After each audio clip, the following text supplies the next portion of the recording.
Bom, primeiro acho que eu tenho que explicar porque eu estou aqui, né? Nem eu acredito que eu estou aqui. Eu sou médica formada pela Casa de Arnaldo e desde muito cedo na faculdade eu me interessava por alguma coisa que as pessoas não se interessam. E foi muito difícil nesse começo, nesses primeiros anos da prática da medicina, porque eu via uma coisa muito diferente do que todo mundo dizia. Tem uma poesia do Manuel de Barros que acho que é muito a minha cara. Ele tinha uma namorada que dizia que ela não viu uma garça na beira do rio, ela viu a beira do rio na beira da garça. E aí o jeito de você ver as coisas, do jeito que eu estava vendo, era despraticar as normas, como bem foi falado pelo Manuel de Barros. Então eu despratiquei as normas, porque eu comecei a cuidar de pessoas no fim da vida. Eu era uma residente meio odiada pelos internos, porque eu enchia meus leitos com pacientes que estavam morrendo. E isso fazia com que, cada vez mais, eu entendesse o quanto a medicina tinha para oferecer para essas pessoas, ao contrário do que todo mundo dizia, que era aquele paciente de cuidado paliativo é uma pessoa que não tem nada para fazer. Quando você não tem nada para fazer na medicina, então você entrega o paciente para cuidado paliativo. Aí a segunda parte mais difícil do que eu estava fazendo era fazer cuidado paliativo, porque na nossa cultura paliativo tem algo assim tipo gambiarra, né? Você vai fazer um paliativo, já ouvi isso em aula, é de doer. E o paliativo, na verdade, não tem nada a ver em colocar uma fita isolante num fio solto. Paliativo vem do latim pallium, que quer dizer manto, cobertor. Que era uma capa que era colocada nas costas dos cavaleiros das cruzadas para protegê-los das intempéries. E aí isso tem tudo a ver com o que eu faço. Eu faço cuidado paliativo, cuidado de proteção. Cuidado de proteção contra o sofrimento, que é a natureza de uma doença grave, incurável, fora de possibilidade de tratamento, de controle, que ameaça a continuidade da vida, está em progressão naquela pessoa, inexoravelmente vai levá-la à morte. Quando a gente fala dessa definição longa, eu estou falando da terminalidade, que todo mundo pensa que tem a ver com o tempo. Ah, tem menos de 6 meses de vida, é paciente terminal. Tem 1 semana, é paciente terminal. A terminalidade tem a ver com este conceito. É uma doença grave, que está progredindo, está seguindo o seu curso natural. E o que ela vai produzir são as intempéries, que a gente chama de sofrimento. A doença é uma abstração da realidade, ela está nos livros, ela está no microscópio, ela está nas definições, nas publicações. Mas, quando a doença encontra um ser humano, ela produz uma melodia única, que se chama sofrimento. As doenças, elas se repetem nas pessoas, mas o sofrimento não. O sofrimento é único, cada um tem o seu.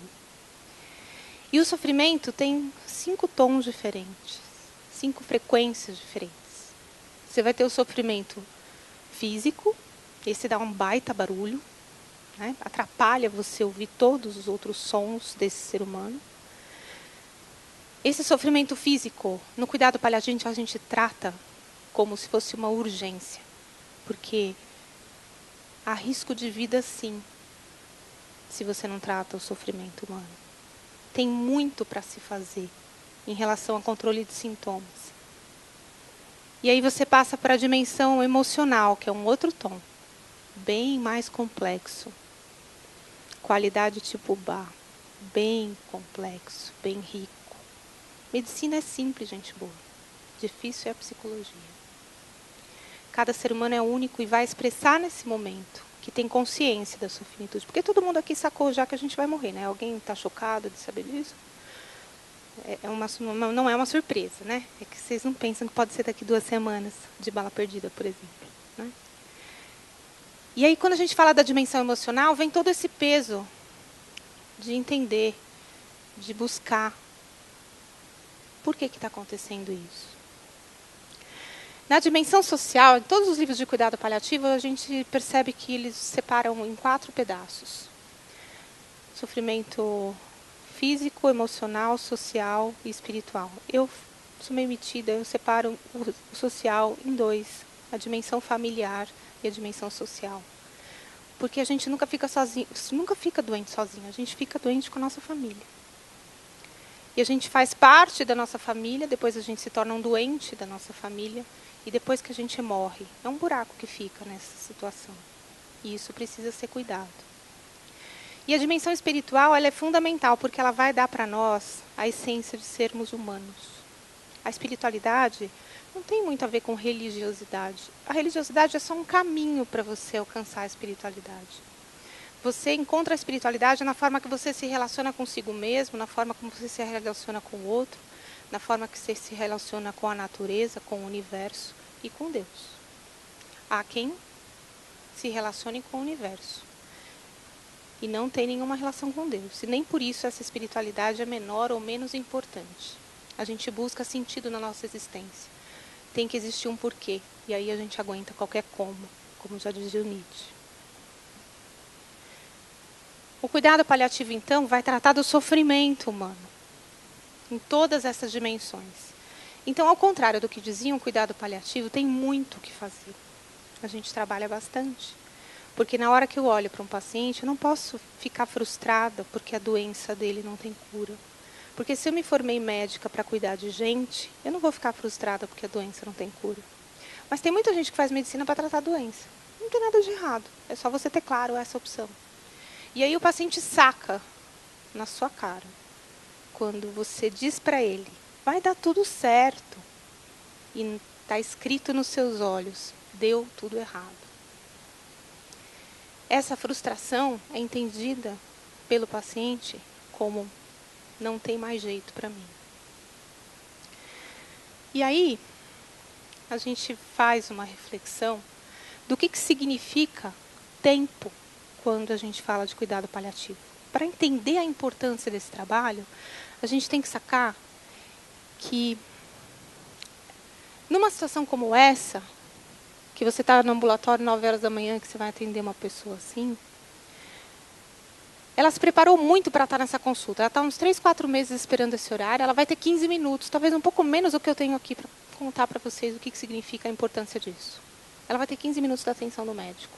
Ela está se preparando há 3 meses, pensando o que ela tem de mais importante para falar nesses 15 minutos. Porque nesses 15 minutos também tem que caber o que o médico vai dizer para ela. Ela está preparada. Ela se arrumou. Ela pôs um brinco. Ela está de vestido novo. Ela pôs um chapéu. Quem vai sentar do outro lado está preparado para isso? Dá a mesma importância que ela está dando? Porque o tempo que os dois vão trocar é exatamente o mesmo. 15 minutos o médico dará da vida dele, 15 minutos ela receberá dele. Só que a diferença entre esses dois personagens dessa cena é que ela não tem tempo para perder. Quem for sentar do outro lado tem que entender a importância de que ela não tem tempo para desperdiçar com quem não dá importância para um ser humano até o último minuto que ele vive. Não tem mais jeito. Não é possível que a gente possa oferecer isso para uma pessoa. Ela é muito mais do que um corpo, muito mais do que a dimensão biológica. E aí, quando a gente vai falar de estatísticas, a gente sabe que no Brasil morrem mais ou menos 1.100.000 pessoas todo ano. Faremos parte desta estatística em algum momento da nossa vida. Em algum momento da nossa vida, alguém que a gente ama muito vai fazer parte dessa estatística. Cerca de 800.000 pessoas no Brasil morrem uma morte anunciada. Elas morrem de doenças crônicas, ou degenerativas, ou de câncer. Esta morte anunciada proporciona a chance dessa pessoa conseguir redimensionar a própria existência e compreender em que passo ela quer andar. E se tiver alguém do lado dela que compreenda uma tabela, uma estatística, que se forme cientificamente, porque a ciência é brilhante, gente. É maravilhoso ser cientista. Você descobre tanta coisa boa. Você pode oferecer tanta coisa boa para esses pacientes. E na ciência tem uma característica interessante. Tudo que você replica tem qualidade. Se você tratar 1 milhão de pessoas e encontrar o mesmo resultado, isto é científico. Isto é medicina baseada em evidências. Mas na arte, Gente boa é o contrário. A arte, se você replicar, vira pirataria. E o ser humano é único, ele não é replicante, não é replicável. Então você precisa encontrar o que tem de melhor na ciência, da medicina baseada em evidências, que existe muita coisa dentro de cuidado paliativo, consistente, embasado, tecnicamente bem feito, que você precisa se formar e entender a importância disso, para oferecer o melhor para esse paciente, para ele poder fazer bom uso da vida dele. Se tem alguma coisa muito ética para se fazer em cuidado paliativo, não é fazer para o outro aquilo que você gostaria para você, porque você vai fazer bobagem, você vai fazer como se fosse para você. A coisa mais ética que a gente pode fazer em cuidado paliativo, diante de um paciente no fim da vida, é ouvir como a gente gostaria de ser ouvido. E aí a gente vai entender o que significa estar numa tabela, quando você segura na mão de uma pessoa que faz parte desses números. E aí muita gente pergunta se isso é mórbido, né?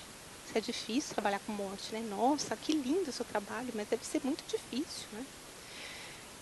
Então eu digo para vocês o seguinte: é um dos trabalhos mais incríveis que tem dentro da medicina, porque você não se esgota. Ao contrário de muita gente que estuda burnout, diz que pessoas que trabalham com cuidado paliativo, com pessoas que trabalham com pacientes terminais, têm índices altíssimos de exaustão profissional. É tudo mentira. Pessoas que trabalham com pacientes que morrem, sim, essas são estressadas, porque elas não entendem o que elas estão fazendo ali. Agora, quem trabalha com cuidado paliativo tem exatamente o contrário, o menor índice de estresse profissional possível, porque a gente aprende a dar valor à vida. Nós não somos a apologia da morte. A morte não é bonita. Ela tem uma beleza ímpar de uma tristeza, mas ela não é bonita. A vida, sim, é bonita. E quando você entra num consultório como aquele ali, senta naquela cadeira e olha para o paciente, olha para aquela pessoa de um jeito diferente, como diz o Chico Buarque, de um jeito diferente, que você nunca tinha feito antes. Você olha de um jeito mais quente, como nunca tinha acostumado a olhar. Aí o cara saca que tem alguém que acredita nele, que ele vai dar conta, que ele tem pouco tempo sim, mas que você está ali do lado, que você vai tratar os sintomas dele com o mesmo respeito, afinco, dedicação e determinação que você trataria o câncer, que você trataria a doença cardíaca dele. E aí, uma vez que você consegue aliviar o sintoma físico, ele tem a chance de dar conta de tudo que a gente precisa dar conta na vida e a gente está deixando para a última hora. Alguém aqui está pronto para morrer hoje? Nem levanta a mão, porque depois eu tenho que... Vem falar comigo depois que eu encaminho para o psicólogo. Ninguém está pronto, gente. Todo mundo tem alguma coisa para fazer e deixa para fazer na hora da saída. Passar um batom, pentear o cabelo, fazer xixi, sabe aquela coisa antes de viajar? É assim com todo ser humano. A gente tem a ilusão de que é a primeira impressão que é a que fica, e não é. É a última. Porque no final da vida é impressionante como todo mundo desperta, põe para fora o que é a essência do ser humano, que é o estado de amorosidade. A generosidade com que estas pessoas distribuem sabedoria, conhecimento e gratidão para quem trabalha com isso, com dedicação, é um negócio que não dá para descrever para vocês. E aí, a gente vai viver períodos que podem ser recheados de muitas alegrias. Especialmente porque, às vezes, os pacientes eles têm duas alegrias. Uma de viver aquele momento sem dor. Uma de viver o momento em que ele consegue pedir perdão, se reconciliar com uma pessoa que ele ama muito. Ele consegue agradecer. Ele vive isso uma vez e ele fica muito contente de contar para você que deu conta de fazer. Ele fala, você acreditou? Eu fiz. E aí você consegue retomar laços, refazer situações, entender a sua existência de uma forma que no final da vida faz todo sentido. Porque a gente sabe que no final do livro a gente consegue entender muita coisa que durante o livro inteiro a gente não entendeu. Novela é a mesma coisa, filme idem. No final tem todo sentido. E se a gente estiver sem dor, sem falta de ar, sem desconforto, sem medo, sem culpa, sem abandono, a gente vai poder entender o sentido de tudo isso. Essa senhora aqui foi uma das senhoras que mais me ensinou. A gente ficou 3 meses juntas. Eu entro na vida das pessoas não é um prazer conhecer a doutora Ana Cláudia. Definitivamente não é. Primeiro que eu sou geriatra, eu já entro numa fase que ninguém está muito afim de passar. E depois, quando eu faço cuidado paliativo, não é um prazer porque eu entro pela porta que todo mundo quer manter fechada, que é do sofrimento, da doença e da morte. Mas uma vez que eu entro, eu começo a fazer uma parte muito intensa na vida dessa pessoa, na vida dessa família. E não tem como, a gente é humano e a gente troca. E o aprendizado que a gente recebe é uma coisa que não tem como descrever. No dia que ela faleceu, eu tive a chance de me despedir dela. E foi muito especial, porque no momento em que eu estava me despedindo dela, saiu uma lágrima. De mim saíram dezenas, mas dela saiu uma. E uma lágrima que cai dos olhos de uma pessoa que teve a chance de se libertar do sofrimento físico, que teve a chance de se libertar do medo, da culpa, da solidão de estar nesse momento, para ter que passar por esse momento sozinha. Se libertou do abandono, se reconciliou com a família, esteve todo presente com todos a maior parte do tempo. Foi admirada por todos por sua coragem de enfrentar o seu fim de vida. E aí caiu essa lágrima, que era triste, sim. É de uma tristeza legítima, concordam?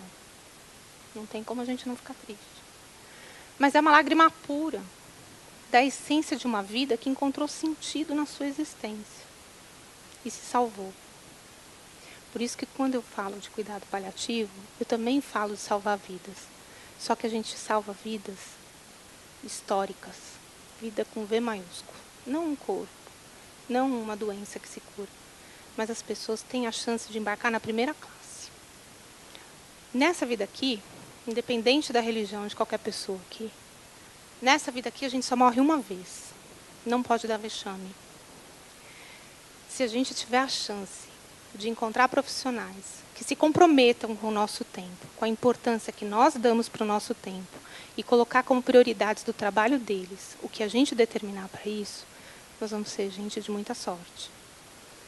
E eu preciso dizer que eu estou muito feliz aqui de saber que tem mais gente que pode um dia acreditar que a morte é um dia que vale a pena viver. Obrigada.